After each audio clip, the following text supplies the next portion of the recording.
اے پیغمبر،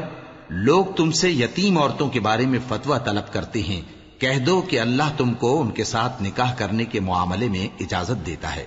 اور جو حکم اس کتاب میں پہلے دیا گیا ہے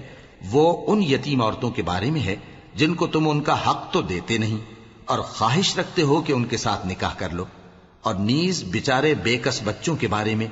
اور یہ بھی حکم دیتا ہے کہ یتیموں کے بارے میں انصاف پر قائم رہو، اور جو بھلائی تم کرو گے تو بے شک اللہ اس کو جانتا ہے۔ اور اگر کسی عورت کو اپنے خاوند کی طرف سے زیادتی یا بے رخی کا اندیشہ ہو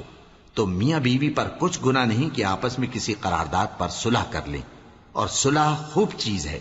اور طبیعتیں تو خود غرضی کی طرف مائل ہوتی ہی ہیں،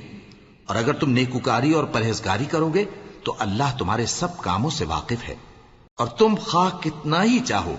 بیویوں میں ہرگز عدل نہیں کر سکو گے، تو ایسا بھی نہ کرنا کہ ایک ہی کی طرف ڈھل جاؤ اور دوسری کو ایسی حالت میں چھوڑ دو کہ گویا ادھر میں لٹک رہی ہے، اور اگر آپس میں مصالحت کر لو اور پرہیزگاری کرو تو اللہ بخشنے والا ہے، بڑا مہربان ہے۔ اور اگر میاں بیوی ایک دوسرے سے جدا ہو جائیں تو اللہ ہر ایک کو اپنی وسعت سے غنی کر دے گا، اور اللہ کشائش والا ہے، حکمت والا ہے۔ اور جو کچھ آسمانوں میں اور جو کچھ زمین میں ہے سب اللہ ہی کا ہے۔ اور جن لوگوں کو تم سے پہلے کتاب دی گئی تھی ان کو بھی اور اے نبی تم کو بھی ہم نے حکم تاکیدی کیا ہے کہ اللہ سے ڈرتے رہو،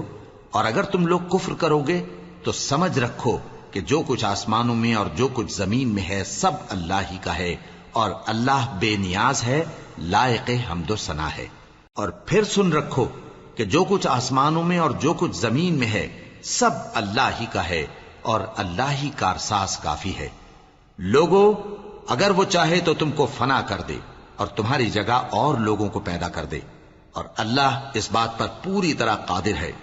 جو شخص دنیا ہی کے ثواب کا طالب ہو تو اسے معلوم ہو کہ اللہ کے پاس دنیا اور آخرت دونوں کا ثواب موجود ہے، اور اللہ سنتا ہے، دیکھتا ہے۔